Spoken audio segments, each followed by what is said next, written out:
Thanks, mate. Cheers. We'll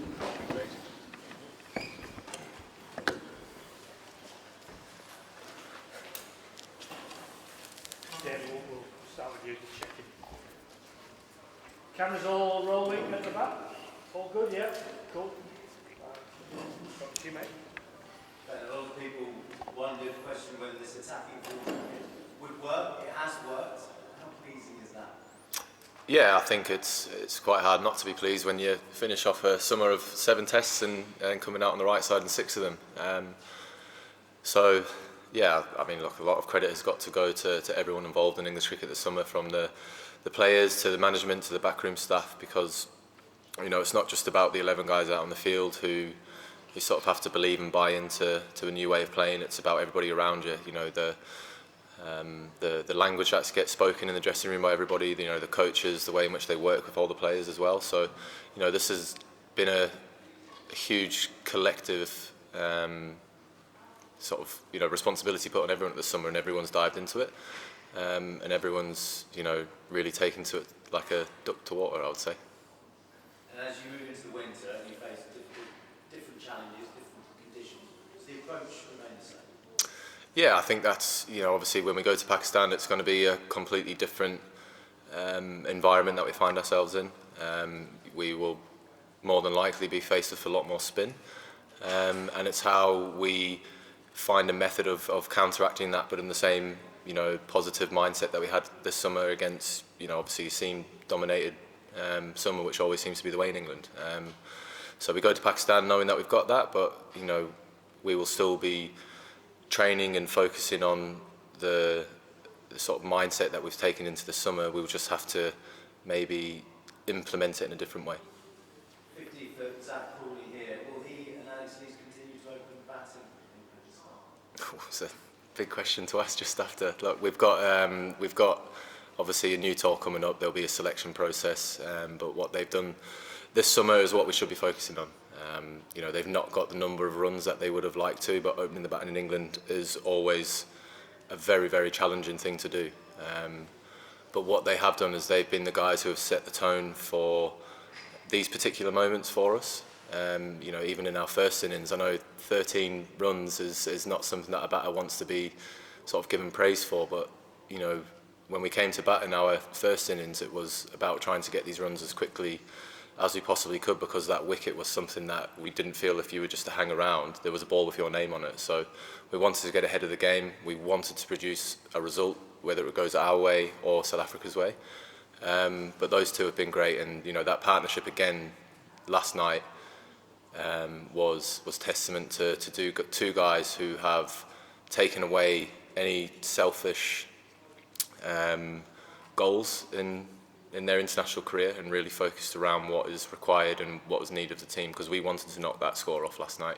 We didn't want to be back here again this morning, and they went out there and did that. And for two lads to go out there and do that when, you know, a lot of people probably go out and just try and find a score and finish, you know, not out. I think a lot of credit has got to go to them. They've done that on a few occasions this summer and really set the tone for the way that we want to play. And finally, from me, James Anderson, they look rejuvenated under this new regime. They'd like to continue the Ashes next summer. Is there any reason why they can't? Is that the plan?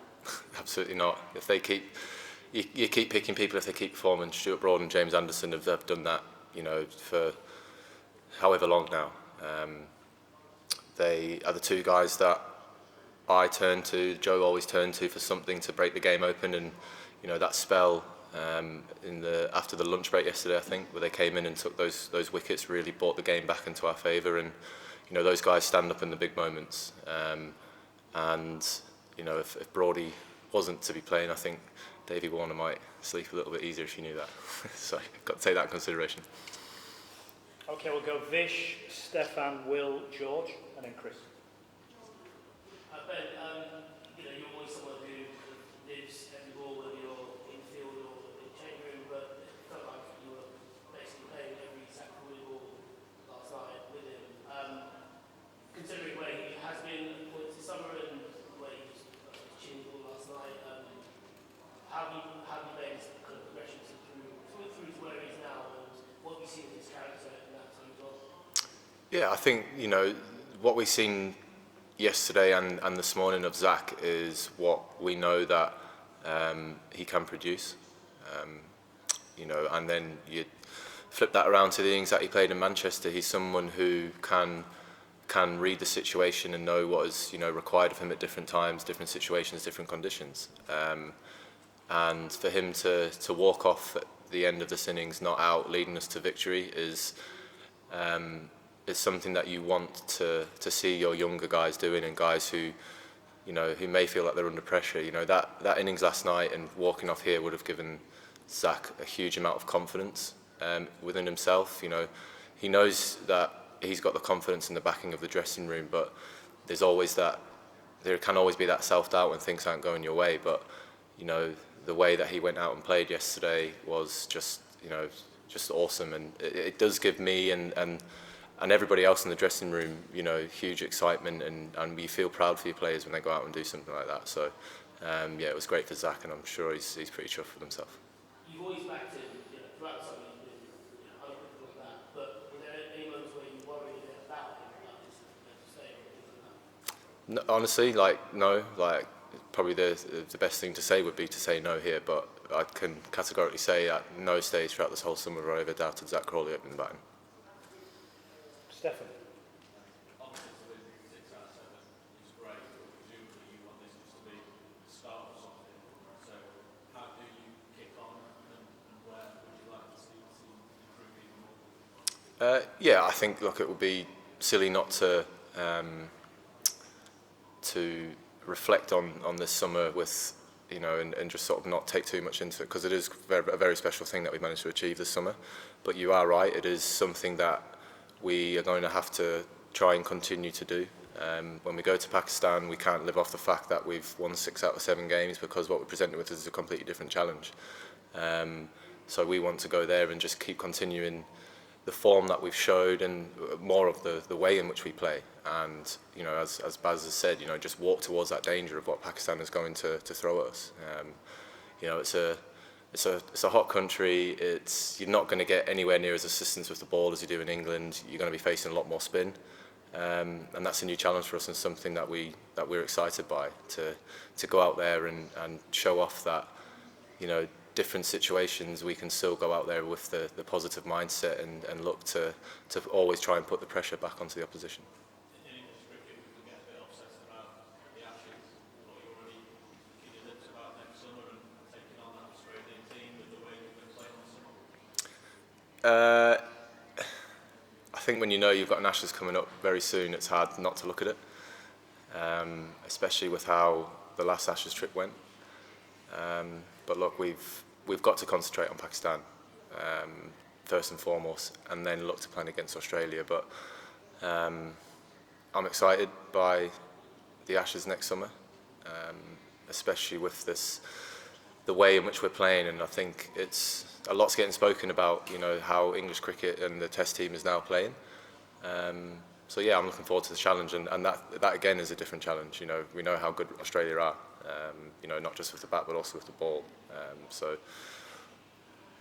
I am looking at it, but not quite looking at it yet, because we've got a bit more to do before that. Well, Ben, you spoke about buying back from your players and staff and all that kind of thing. Do you think you've got the same level of buying and understanding from kind of the wider English cricket public? Do you think that's possible, given kind of inherent conservatism and that sort of thing? I do. I think there's one thing for me and the team, know that we have we've got a responsibility for upcoming cricketers and people who aspire to play for England. And for us, if you look at 10-year-olds, 11-year-olds, 12-year-olds now who want to play for England, things will probably be different when they get their opportunity, because it's a long way away from them. There will be a new captain. There will be a new coach. There will be a new way of playing. But for us now, it's trying to inspire these kids to want to be in the position that we find ourselves in. And through all the positive stuff that we've managed to do this summer, I feel as if there's also another added responsibility on the people who comment on the way that we play as well, because we're in the day and age now where social media is so accessible to people that if we're playing in a certain way and we're saying this is what we want to do and we believe in it, to be criticised of that, what type of messages is that sending to the next generation of people? Because I feel straight away there that you get a sort of grey mixed messages by, well, if I'm in the dressing room I'm being told to do this, but then the people who are there to commentate and talk about the way, that's then getting criticised. So it could leave people in a grey area. So I think it's much a responsibility that we've got to go out there and do the way we each want to perform. I feel as if that if people are going to who write about the game or talk about the way in which we play, they should understand as well that they have got a huge influence on the next generation of cricketer as well, because people do listen to what they say about the game, which sometimes contradicts what we're trying to say. And at the end of the day, the most important thing is what is said and what is spoken about in the dressing room. Definitely, and that's sort of the point that I've just gone back to there. You know, sometimes you feel it's what we've done sort of can get overlooked because it gets criticised every now and again when things don't go well, but when it does go well, it's great. George, Chris, and then we'll do Mel. Obviously the results are great. You've always said you're not going to be too focused on just the results. I wonder whether, in a way, the most pleasing thing for you is sort of creating an environment where you've got the best out of players who maybe have been a little bit inconsistent in the past. You've got the best out of Johnny, you've got the best out of Ollie Pope, Hanson and Ward, who maybe are at a stage in their career where they're going away. I don't know, is that even more pleasing in a way than the results? Yeah, I think, you know, like trying to take the result out of the equation and putting a few things before that is something that we've done really well this summer. You know, we don't like to focus on the scoreboard too much. You know, like the other day when Dean and SJ played really well at the top of the innings, when that's always been the hardest time to bat. You know, they dug in, they stuck in really well.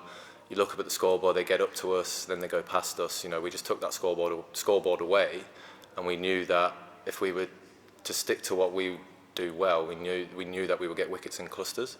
So rather than focusing on that they've got up to us, they're now past us, or they're now at 100, we just still focus on what we were doing and concentrated on what we knew we wanted to do, rather than sort of looking up there all the time and worrying about like, oh, we don't want them to get too many runs, because no matter how many runs they were going to get, we were always going to try and chase it down.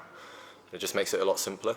But you're right, you know, the guys who have come in the summer, you know, Popey, even like you give so much credit to Joe Root in the way in which he's gone out and changed the way that he's played, but still done it so successfully. Just proves how good of a player is that he's completely gone against what Joe Root is almost known for, you know, these reverse sweeps and all that kind of stuff. So it's amazing to see. So people will probably say it's the way in which I've spoken or the way in which I've captained, but you need to have the players in the dressing room really believe in what you're saying, and they've got to take just as much as credit as what people are giving me. Chris. Ben, the team come such a long way in the last 3-4 months since the start of the summer. Just wondering how far do you think you can go and improve ahead of the start of the Ashes season, which is only 9 months away, particularly the likes of Jofra and Margaret, hopefully back by then pushing forward? Yeah, I mean, who knows? I mean, it's a great thing to think about. Is, you know, who knows how far we could take this Test side over the next couple of years, because as you just mentioned, you know, we've got some of our, well, 2 of our premium fast bowlers who unfortunately have had big injuries this summer and have missed a lot of cricket. So you add Jofra and Woody into the mix, you know, being fully fit. Scary to think where things could go, especially with the ball and, you know, the batters as well that we've got coming through and everything like that. It's you know, it's a very high ceiling. Mel, and then we'll go Dean, and then we'll finish with Julian and Simon, one each. With Pakistan again, interesting when Australia went there for the 3 Test series, their mantra all the way through was a 15-day test, and they ended up winning it on day 15 in the end. I just wondered if that gave you food for thought, because it seems to be sort of quite the opposite of wanting to win every test. Does that sort of approach interest you at all? look, that's where, you know, teams and stuff like that, you know, have different methods of how they want to go, and that's what's great about sport, is that no one is the same. Me and Brendan and the team are very focused on what do we need to do to win a game. Just exactly the same here. It was a little bit different here because our main goal as a team was to play in a manner which would produce a result either way. Last test of the summer, I don't think anybody would want to see a draw. We just definitely didn't want to see a draw, knowing that we had 3 days of cricket. But you just have to see what we get out in Pakistan. You know, the wickets can sometimes be unbelievably flat and quite hard to force, you know, a result. But sometimes they can, you know, turn square, and you could see a 3-4 day test match. But we won't be looking at that 3-match test series thinking it's 15 days test, because it sounds a bit hard, that. Yeah. Yeah. Dean? All the talk from the players around the dressing room has just been about how much fun they've had this summer, and that's one of the things that you've spoken about, just it's supposed to be the best time of your life. What has been the most fun for you this summer? Honestly, Dee, I just think that, like, looking back, just the whole summer's just been great. I've absolutely loved it. I've enjoyed every moment of coming into this new role. I've really enjoyed the way in which everyone has just you know, I don't know, just really just had fun, and the way in which things have changed, and understood that, you know, the game comes with enough pressures without adding any more to it, and that's something that I think me and Brendan have actually done really well, is that we've taken all the external pressures away and just really let the pressures of the game not get to people, but make them. Does that make sense? Yeah. Rather than all the other stuff, and, you know, like, just even like days on warm-ups and stuff like that, just lads, guys just go and do what you want to do, just be ready for 11 o'clock, because we've all played enough cricket to know what we need to do to get ready for the start of a day at 11 o'clock. You don't need to be out doing, you know, the odd hamstring stretch and a few shuttles between the wickets after you bowled 5 overs in the morning anyway. So yeah, it's just been a big change, and everyone's really enjoyed it, and I think that the fact that we've been able to take those pressures off everyone within the group has really helped. And as a national team captain, you spoke about wanting to honour Her Majesty. How do you feel that went across the start of the game and thereafter? Yeah, I'll never forget walking down the steps out of the changing room there on day 3, day 1, to complete silence within the ground. You know, we didn't know that was going to happen. We're normally used to walking down with the big cheering before the anthems and everything like that, but walking down, the silence was deafening. It was incredible. You could see obviously the upset, but also the amount of respect that everyone has for the Queen, her service to the country, and all around the world as well. And I said before we started on day 1 that we take a huge amount of inspiration from what she did in her reign to commit her life to England. We obviously do it nowhere near to the extent that she did for 70 years, you know, but we walk out there and we represent this country, and we do it with a lot of pride and honour as well. Julian, and then Simon finish off. Yeah, it sounded from listening to Ollie Robinson that you had to tell him some fairly hard truths at one point. I mean, was that difficult for you, and what do you make of the way he's responded? No, it wasn't difficult at all, because anything like that I say to my players, they know that it's for the best reasons. And those conversations that I had with Ollie, he went away with, and he understood, and he's seen the rewards now with that, and he knows that. He's seen the rewards of that. Criticism is something that, if I ever deliver it, it's purely based on what I feel is the best for that individual to progress as a player, to progress as a person, or whatever it might be. I've had plenty of it in my time growing up, and I've always felt that it's been delivered to me from only a place of goodwill from those people, and it's something that I did with Ollie, and that's why we've seen the impact that he's had in these 2 test matches. He's a phenomenal bowler. We all know that. And he knows that as well. And, you know, as I said, any team that has Ollie Robinson in it is a lot better having him than not. Simon, go ahead. You've transformed the results and the way you play this summer. Have you learned about yourself in this period? In terms of Personality, character, approach to things, your relationship with the players? I just think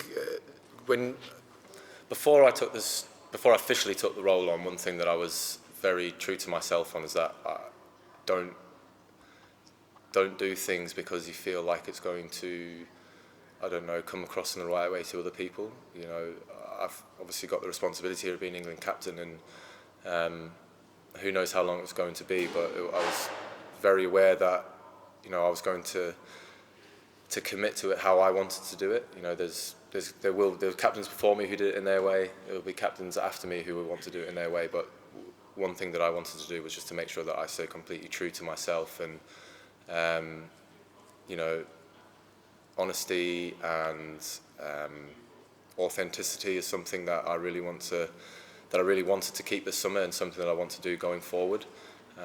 Because I feel that's how you get the best response out of people is when you do speak, is that they know that you mean it, whether that be if you're disappointed in something or you are giving praise to someone, that never feels like you're doing it just for the sake of doing it and saying it because it's sort of the right thing that should be said.